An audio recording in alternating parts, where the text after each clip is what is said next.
बताते हैं परोपकारी का मतलब क्या है। हम परोपकारी कैसे बने। उसके पहले बाबा बच्चों को देख रहे हैं। बाबा कहते हैं रूहानी फुलवारी में आज बाबा सब रूहे गुलाबों को देख रहे हैं। उनमें 3 विशेषताएं हैं।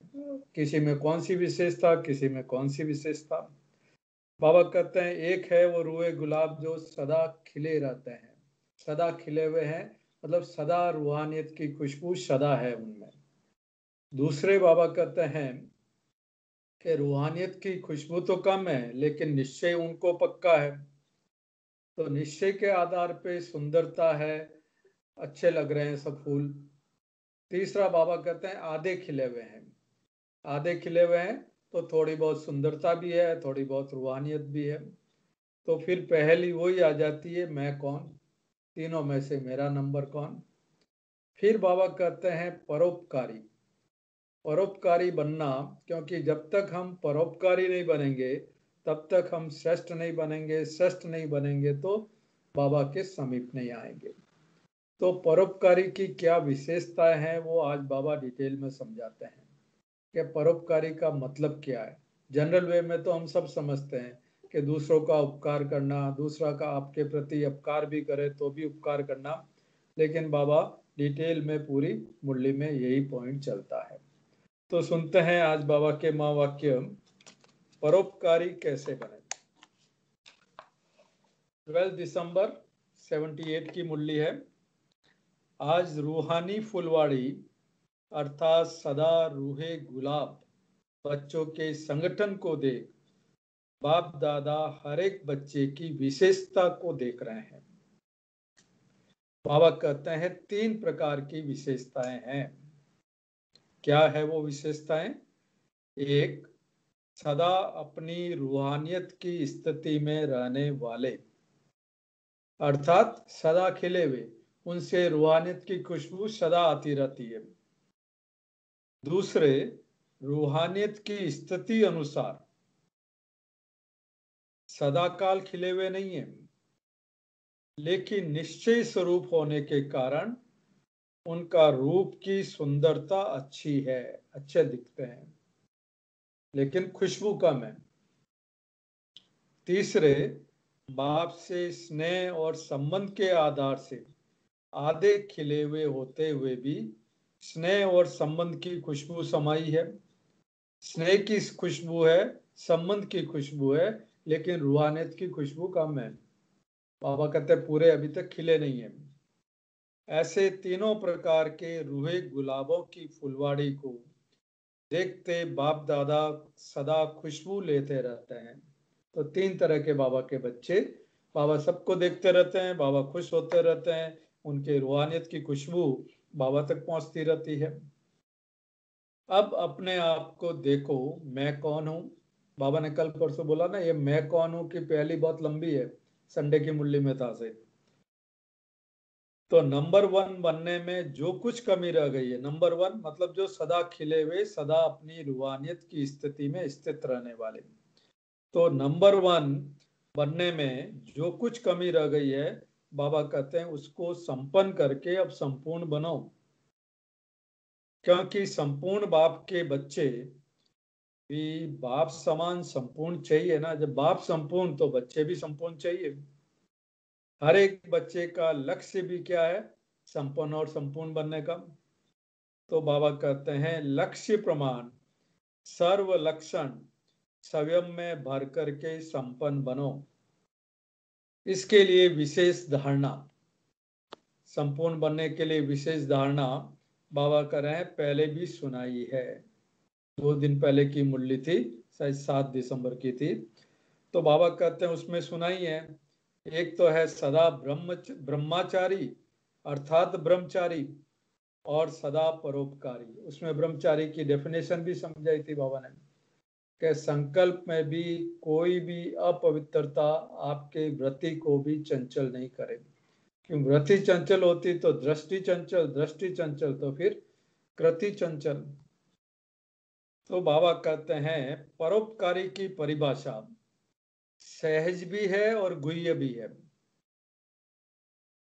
अब परोपकारी का मतलब बाबा डिटेल में बोल रहे हैं। पहला पॉइंट बाबा बोलते हैं, परोपकारी अर्थात हर समय बाप समान हर आत्मा के गुण मूर्त को देखते। जैसे बाबा हम बच्चों के गुण ही देखते हैं, अवगुण नहीं देखते हैं, कमजोरियां नहीं देखते हैं, वैसे ही हम बच्चे भी अन्य आत्माओं के केवल गुण ही देखें।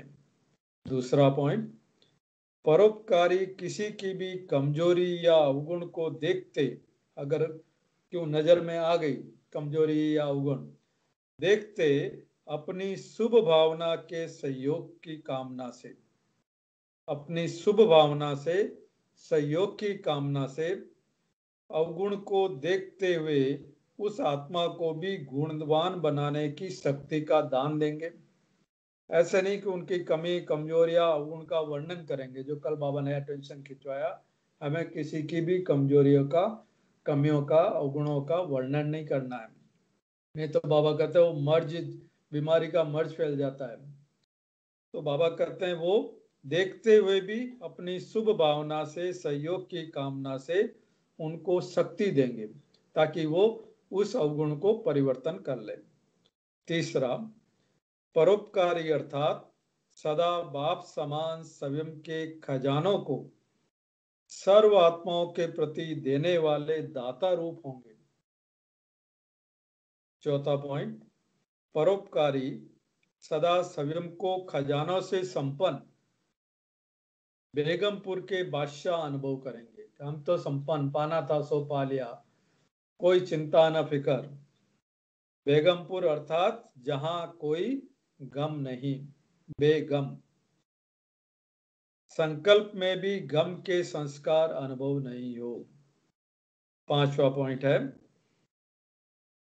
परोपकारी अर्थात सदैव विशेष रूप से अपनी मनसा अर्थात संकल्प शक्ति द्वारा, वाणी की शक्ति द्वारा, अपने संग के रंग के द्वारा, संबंध के स्नेह द्वारा, खुशी के अकुट खजाने द्वारा अखंड दान करता रहेगा। मतलब वो महादानी होगा, हर सेकेंड हर समय, चाहे मनसा से, चाहे वाणी से, चाहे गुणों का, चाहे कर्मों का, कोई न कोई वो दान करता रहेगा।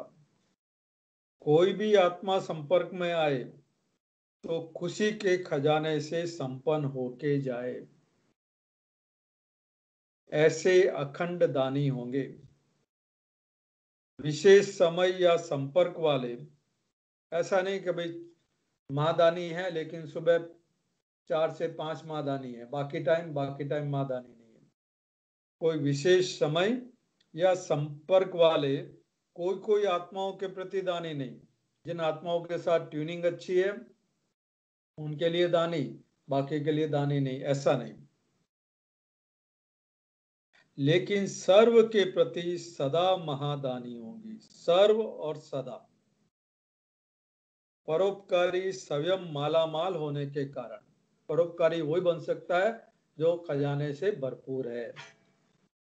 तो परोपकारी स्वयं मालामाल होने के कारण किसी भी आत्मा से कुछ लेकर के देने के इच्छुक नहीं होंगे कि उस आत्मा से मेरे को कुछ मिले तो मैं उस आत्मा को दूं, कुछ मान मिले, शान मिले, रेस्पेक्ट कुछ भी मिले, वो नहीं, कि कुछ लेकर के देने का संकल्प भी नहीं होगा।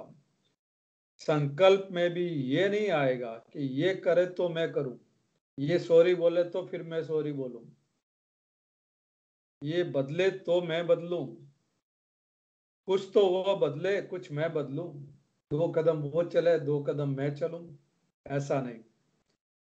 एक बात का परिवर्तन आत्मा का और 10 बातों का परिवर्तन मेरा होगा, ऐसी ऐसी भावना रखने वाले को परोपकारी नहीं कहेंगे। मतलब अनकंडीशनल, कोई कंडीशन नहीं कि सामने वाली आत्मा क्या करे तो मैं उसका भला करूं।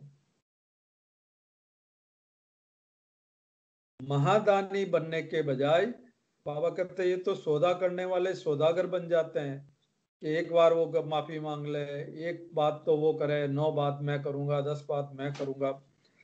बाबा कहते वो तो सौदागर की बात हो गई। इतना दे तो मैं इतना दूंगा, क्या सदा मैं ही झुकता रहूंगा? क्या मैं ही देता रहूंगा? अब तक कहाँ तक करूंगा, कब तक करूंगा, कहाँ तक करूंगा?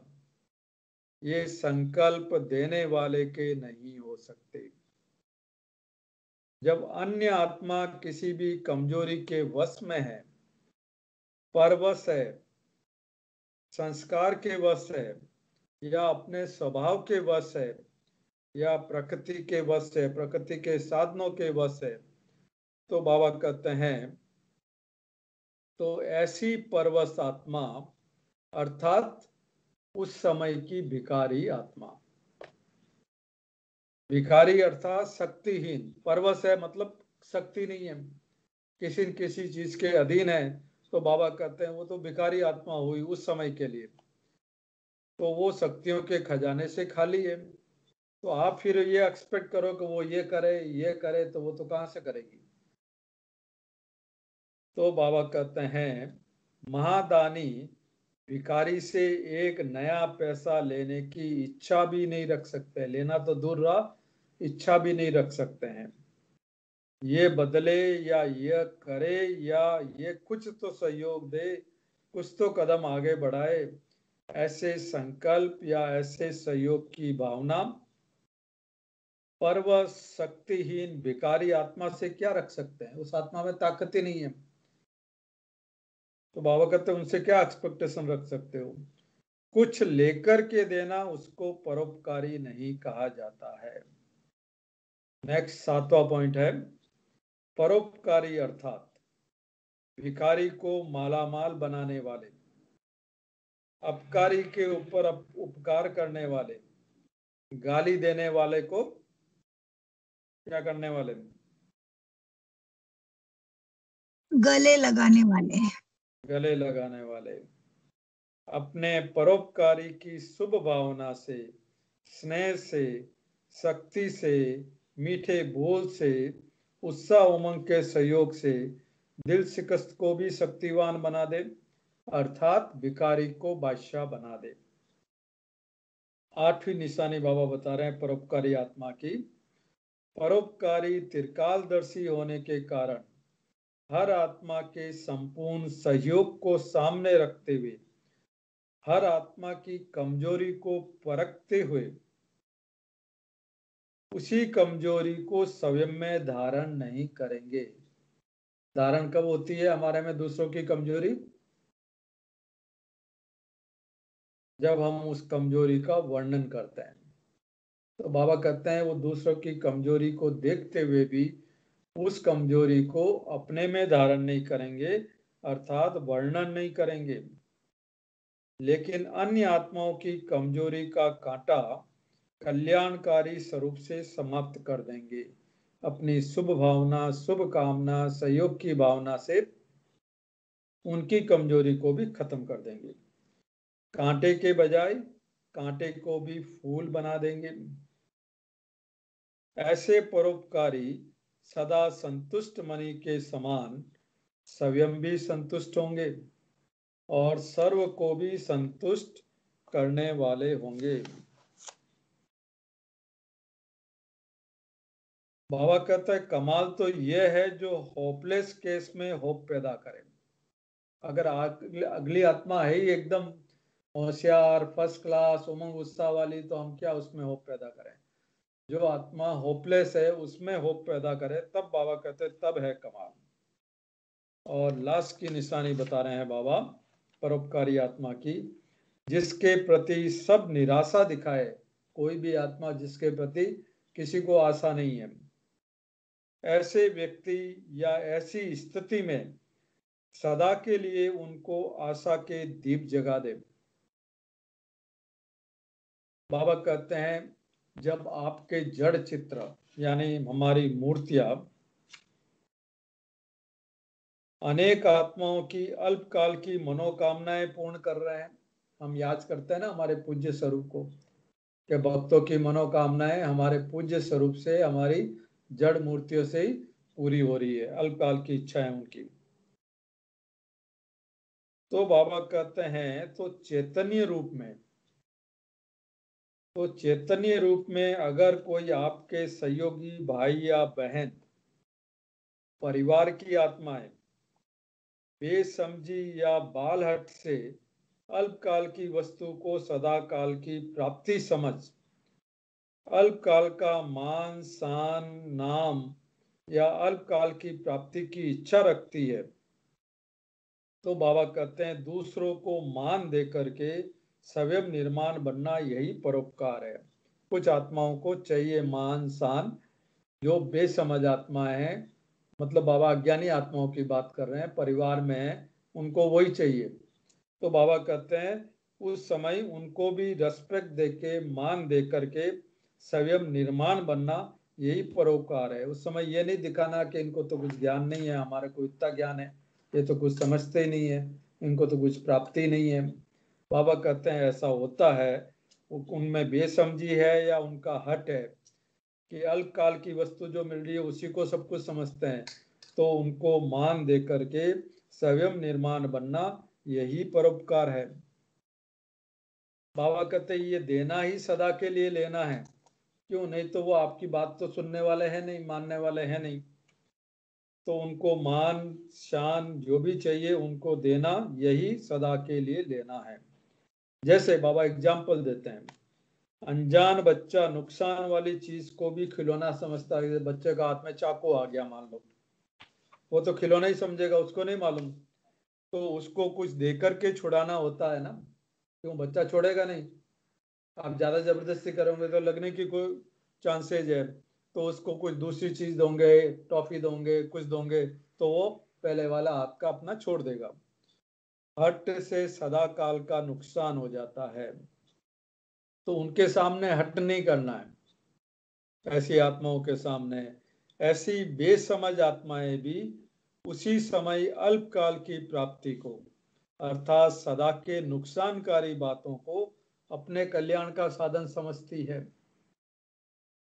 ऐसी आत्माओं को बाबा कहते हैं जबरदस्ती इन बातों से हटाने से कसम कस में आकर के उनके पुरुषार्थ की जिंदगी खत्म हो जाती है। जैसे किसी का भक्ति का बहुत कड़ा संस्कार है, हम कोशिश कर रहे हैं कि वो भक्ति का संस्कार बंद हो जाए, और वो उसी में उसका विश्वास है, तो आप जबरदस्ती कोशिश करोगे, हटाने की कोशिश करोगे, तो उनका जो बाबा कहते हैं पुरुषार्थ की जिंदगी खत्म हो जाती है। इसलिए कुछ देकर के सदा के लिए छुड़ाना, ऐसी युक्ति युक्त चलन से स्वतः ही अल्पकाल की भिखारी आत्मा बेसमझ से समझदार बन जाएगी। उनको आपने अपनी शक्तियों द्वारा कुछ अनुभव करा दिया, कुछ प्राप्ति का अनुभव करा दिया, उनको ये फोर्स नहीं किया कि आप ये छोड़ो, ये नहीं, ऐसे करो वैसे करो, लेकिन आपने अपने खजानों में से कुछ दे करके उनको कुछ प्राप्ति का अनुभव करा दिया, तो उनको भी रियलाइजेशन हो जाएगा, तो वो अपना आप ही जो है उसको अल्पकाल का जिसको वो सारा समझ बैठे थे उनको छोड़ देगी और बेसमझ से समझदार बन जाएगी।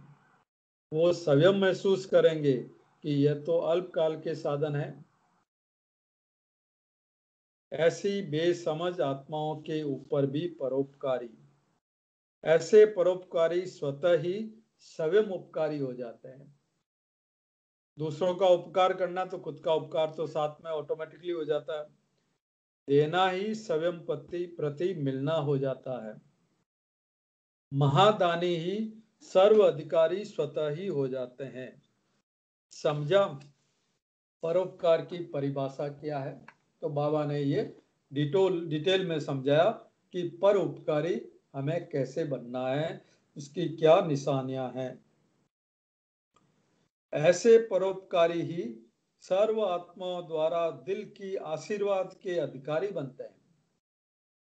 तो चाहे उस समय वो माने नहीं माने, जो भी है स्वीकार करे, लेकिन बाद में जब उनको समझ आएगी, अनुभूति होगी उनको, तो उनकी दिल की दुआएं मिलेगी। ऐसी परोपकारी आत्माओं के ऊपर सदा सर्व आत्माओं द्वारा प्रशंसा के पुष्पों की वर्षा होती है। अच्छा,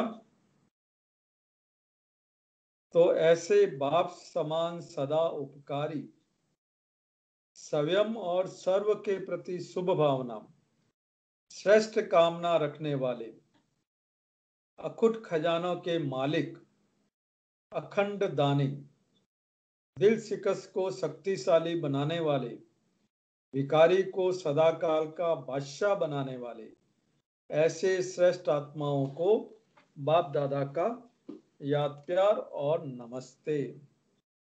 ऐसे ऊंचे से ऊंचे बाप दादा को हम बच्चों का याद प्यार और नमस्ते।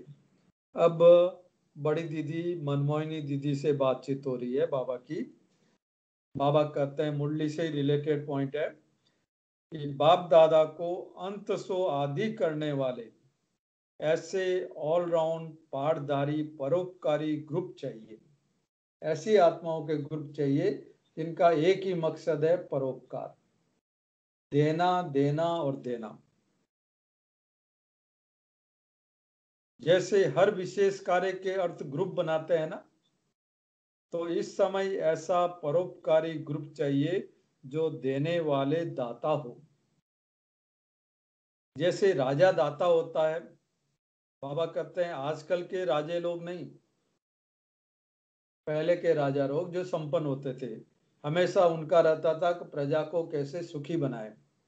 तो आजकल के राजे लोग नहीं, संपन्न राजाएं सदा प्रजा को देने वाले होते हैं।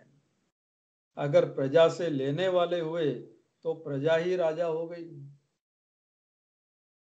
इसलिए संपन्न राजाएं कभी लेते नहीं हैं, देने वाले होते हैं। कभी प्रजा से मांगते नहीं है, प्रजा पे टैक्स नहीं लगाते हैं।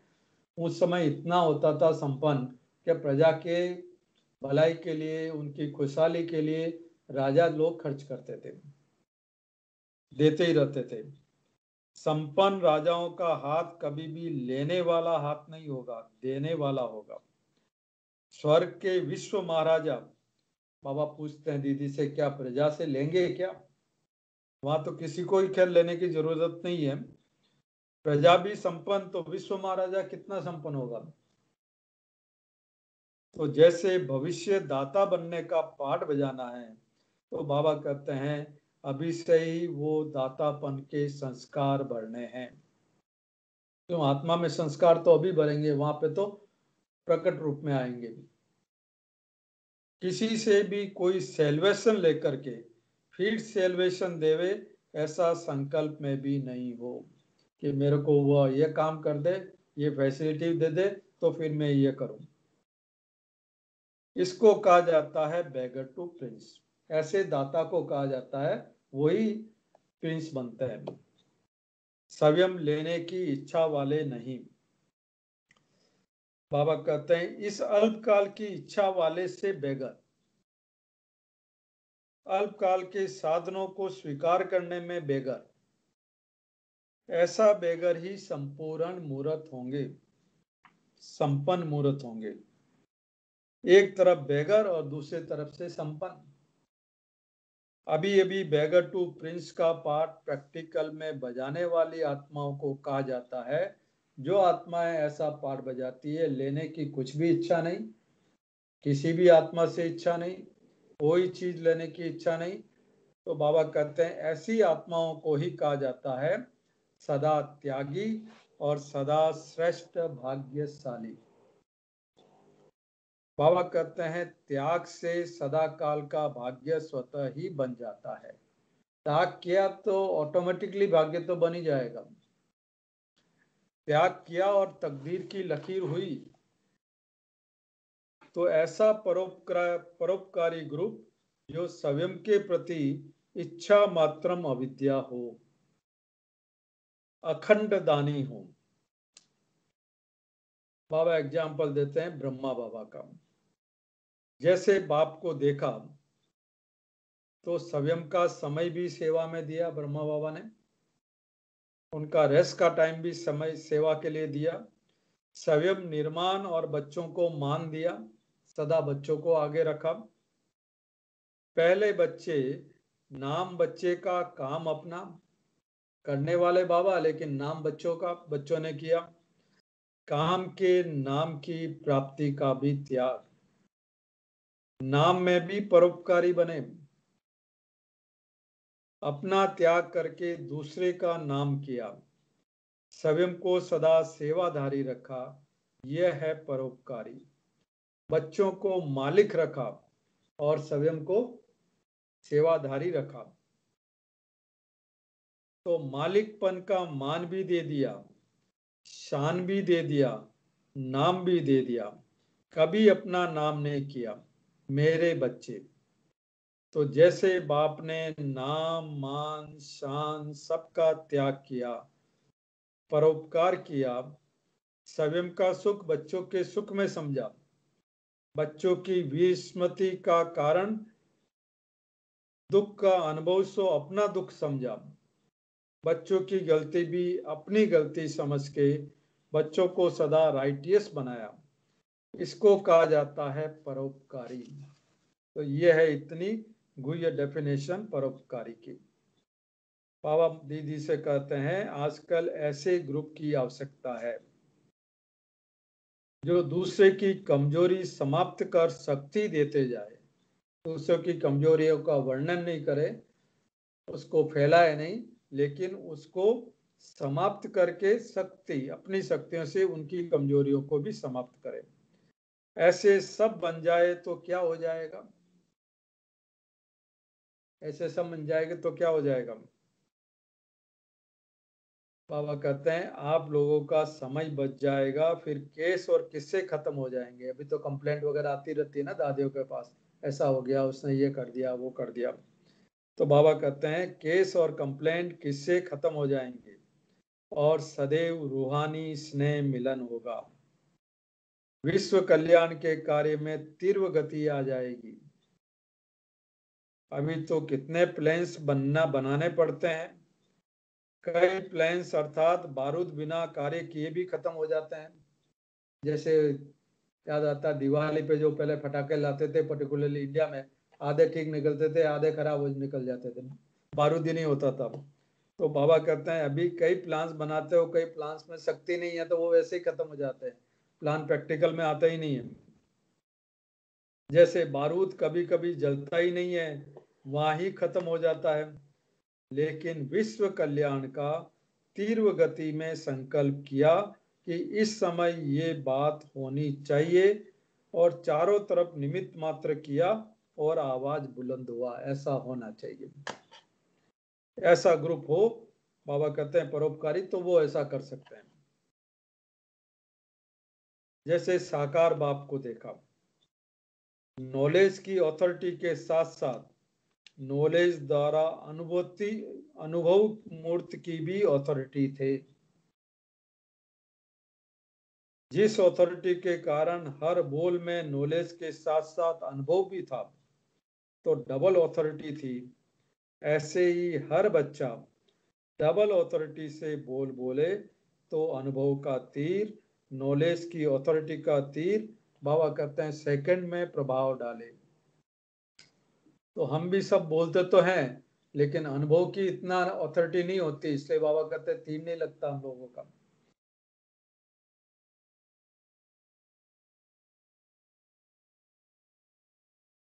स्वरूप और बोल दोनों अथॉरिटी के हो, तब सफलता सहज हो जाएगी।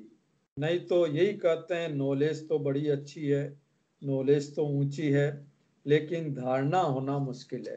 कहते प्रैक्टिकल नहीं है, मुश्किल है। बोले नॉलेज तो अच्छी है लेकिन धारणा होना मुश्किल है।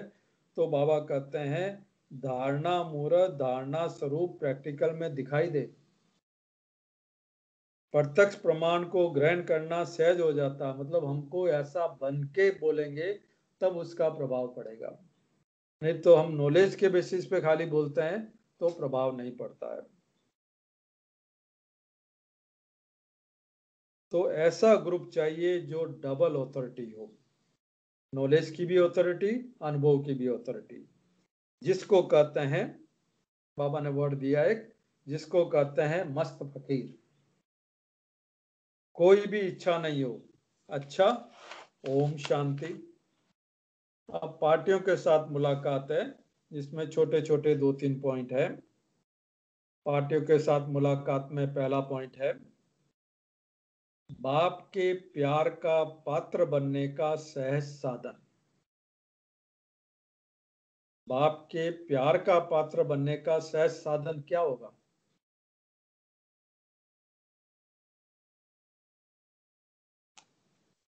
मन मना भाव संपूर्ण समर्पण।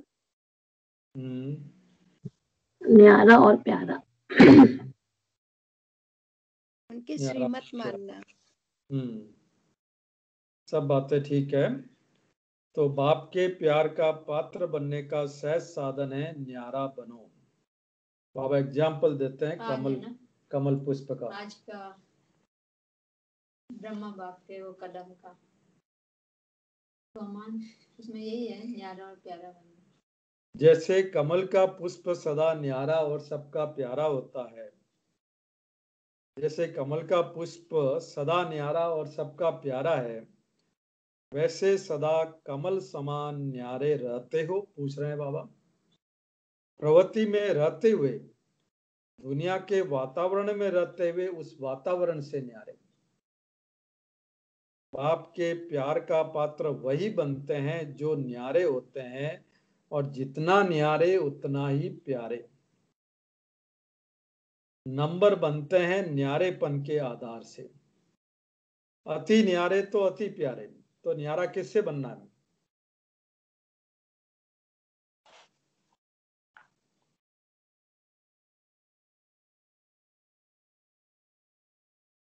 बाबा कहते हैं अति न्यारे तो अति प्यारे। न्यारा बनना है। बाबा ने कहा दुनिया में रहते हुए, प्रवृत्ति में रहते हुए भी न्यारे बनना है। लेकिन न्यारा बनना क्या मतलब? न्यारा किससे बनना है? आसक्ति नहीं रहे, बहुत आसक्ति नहीं रहे। देह से न्यारा। तो न्यारा बनना है हमें देह भान से न्यारा। जितना हम देह भान से न्यारे होंगे तो बाबा ने कहा सबके प्यारे हो जाएंगे। दूसरा पॉइंट है अपने पूज्यनीय स्वरूप की स्मृति से ऑटोमेटिकली सेवा। सदा अपने कल पहले के यादगार को देखते हुए, सुनते हुए नशा रहता है कि ये हमारा गायन हो रहा है। किसी भी यादगार स्थान पर जाते ही ये नशा रहता है कि ये हमारा यादगार है। किसी मंदिर में जा रहे हैं और कहीं जा रहे हैं तो बाबा कहते हैं क्या ये नशा रहता है कि ये हमारा ही यादगार है, ये हम ही थे, हम ही ऐसे पूज्य थे। यही वंडरफुल बात है जो चैतन्य में अपने जड़ यादगार को देख रहे हो। अभी हम चैतन्य में हैं और हमारे सामने हमारे जड़ यादगार या ना मंदिरों में रखी हुई मूर्तियां हैं। एक तरफ तो जड़ चित्र है, दूसरी तरफ हम गुप्त चैतन्य में हैं। कितने भक्त हमें पुकार रहे हैं। पूज्य समझने से भक्तों पर रहम आएगा। जब अपने आप को पूज्य स्वरूप में देखेंगे तब रहम आएगा कि इनका उद्धार करें, इनका भी कुछ प्राप्ति कराएं, इनका कल्याण हो। भक्त तो है भिखारी। बाबा कहते हैं आप तो हो संपन्न। तो भक्तों को देख के तरस आता है, इच्छा उत्पन्न होती है कि भक्तों को भक्ति का फल दिलाने के निमित्त बने। सेवा का सदा उमंग उत्साह रहता है। सेवा से अनेकों का कल्याण भी होता है और भविष्य के लिए भी जमा होता है। हर आत्मा को अंजलि जरूर देनी है, खाली हाथ नहीं भेजना है। बाबा कहते हैं लास्ट में जो भी आत्माएं आएगी आपके पास में वो सब भिखारी होगी। भिखारी मतलब किसी को शांति चाहिए, किसी को सुख चाहिए, किसी को शक्ति चाहिए, कुछ न कुछ उनकी इच्छा रहेगी। तो बाबा कहते हैं जो भी आए खाली हाथ नहीं जाए, उनकी जो इच्छा हो एटलीस्ट आपके खुशी का खजाना तो लेके जाए आपसे। अपना पूज्य स्वरूप स्मृति में रखो तो न चाहते भी सदा सेवा में तत्पर रहेंगे।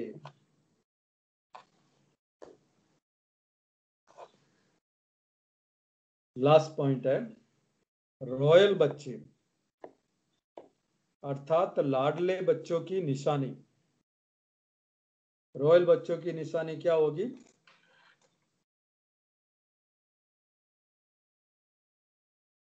कौन से बच्चे बाबा के लाडले होंगे?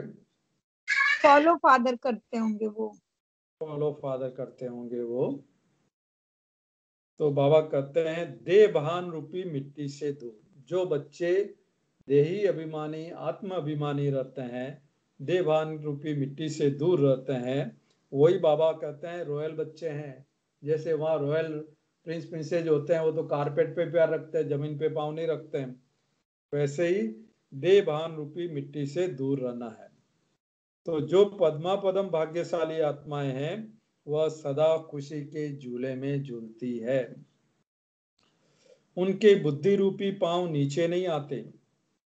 जो लाडले सिखी लदे बच्चे होते हैं वह सदा गोदी में रहते हैं, नीचे पांव नहीं रखते, गलीचे पर रखते हैं। आप पद्मा पदम भाग्यशाली सिखी लदे बच्चों का भी बुद्धि रूपी पांव सदा देह भान या देह की दुनिया की स्मृति से ऊपर रहना चाहिए। जब बाप दादा ने मिट्टी से ऊपर करके तख्त नशीन बना दिया है, तो बाबा पूछते हैं कि तख्त को छोड़ के नीचे मिट्टी में क्यों आते हो? देहभान में आना माना मिट्टी में खेलना। संगम युग तो चढ़ती कला का युग है। बाबा कहते हैं गिरने का तो काम पूरा हुआ, समय पूरा हुआ, तो अब थोड़ा सा समय ऊपर चढ़ने का है। तो बाबा कहते हैं नीचे क्यों आते हो, सदा ऊपर रहो। अच्छा, ओम शांति। तो ये बाबा के आज के महावाक्य समराइज कर लेते हैं। बाबा ने 3 तरह के रुए गुलाब बताए। एक जो सदा खिले हुए अर्थात सदा रूहानियत की स्थिति में स्थित रहने वाले। दूसरे बाबा कहते हैं सदा खिले हुए नहीं है, लेकिन निश्चय स्वरूप है। हाँ, हम बन जाएंगे, निश्चय पक्का है। निश्चय का स्वरूप होने के कारण उनकी सुंदरता अच्छी है। और तीसरे, आपसे स्नेह और संबंध के आधार से आधे खिले हुए हैं, तो उनमें स्नेह और संबंध की खुशबू तो समाई हुई है, लेकिन रूहानियत की खुशबू कम है। तो बाबा कहते हैं 3 प्रकार के बच्चे, सब चेक करो कि मैं कौन। फिर बाबा ने परोपकारी किसको कहते हैं उसका डिटेल में बताया कि परोपकारी का मतलब क्या है। एक तरफ सहज भी है क्योंकि दूसरों का उपकार करना, लेकिन इसमें गुह्यता भी बहुत है। कितना डीप में बाबा ने समझाया, तो रिपीट तो नहीं करते हैं। फिर बाबा ने कहा आपके सहयोगी परिवार वाले आत्माएं अगर वो बेसमझ है, बाल हट कर रही जैसे बच्चे करते हैं, और वो अल्पकाल की प्राप्ति को ही सदाकाल का साधन समझती है, तो आपका कर्तव्य क्या होता है? आप बाबा कहते हैं आप उनको रेस्पेक्ट दो, मान दो, आप निर्माण बन जाओ, तो वो आपका देना ही लेना बन जाएगा। उनको भी बाबा कहते हैं कुछ दे करके आप है ना उनको अनुभव करा दो, तो जब उनको प्राप्ति का अनुभव होगा तो अपना आप वो अल्पकाल के साधन को छोड़ देंगे और बेसमझ से समझदार बन जाएंगे।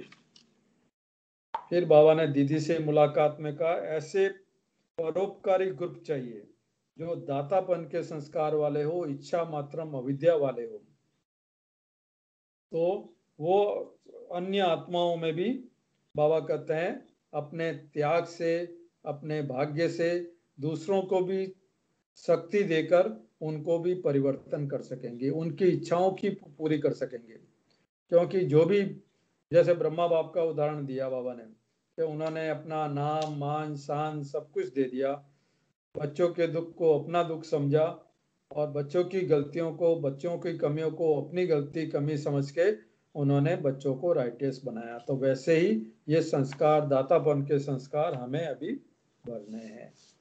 ओम शांति। आप लोग कोई पॉइंट शेयर करना चाहें तो कर सकते हैं।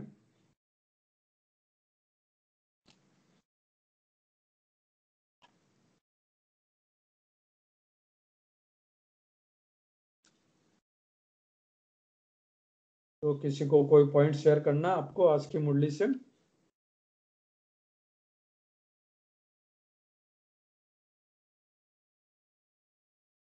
तो बाबा को याद करें।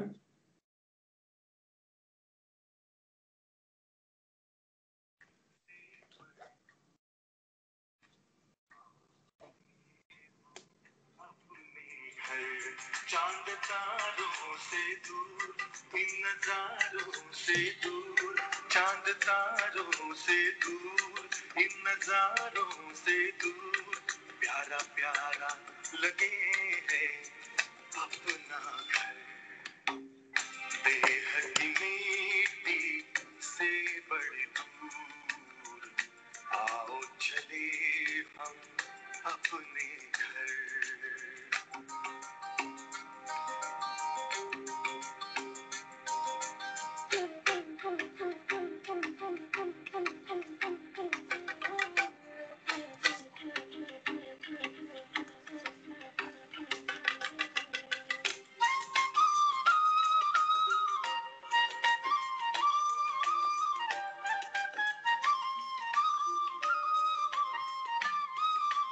जहाँ रहते हैं प्यारे प्यारे शिव बाबा, ज्योति स्वरूप उनका मन में है मेरे जागा।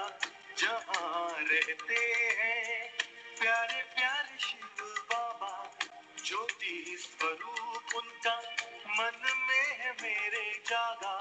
सबसे निराला रूप है उनका, जग पे है छाया जादू जिनका।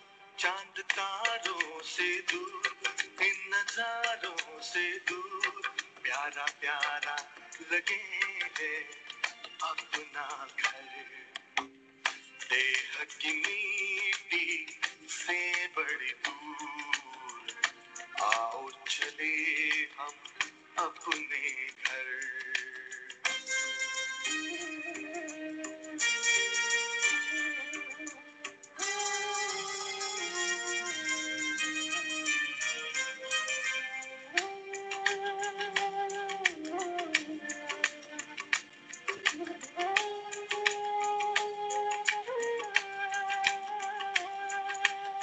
शुभ कर्मों की नाव में बैठे, कर ले भव का सागर पार। शिव बाबा की गोद में लेटे, आंधी तूफान होंगे मेरे पतवार। नैया लगेगी अपनी किनारे, उनकी कृपा से हो जीवन उधार। चांद तारों से दूर, इन नजारों से दूर, प्यारा प्यारा लगे है अपना घर। देह की मिट्टी से बड़ी दूर, आओ चले हम अपने घर। चांद तारों से दूर, इन नजारों से दूर, प्यारा प्यारा लगे है अपना घर।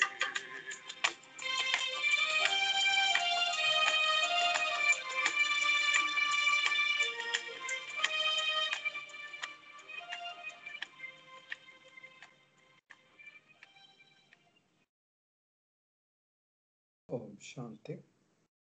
ओम शांति।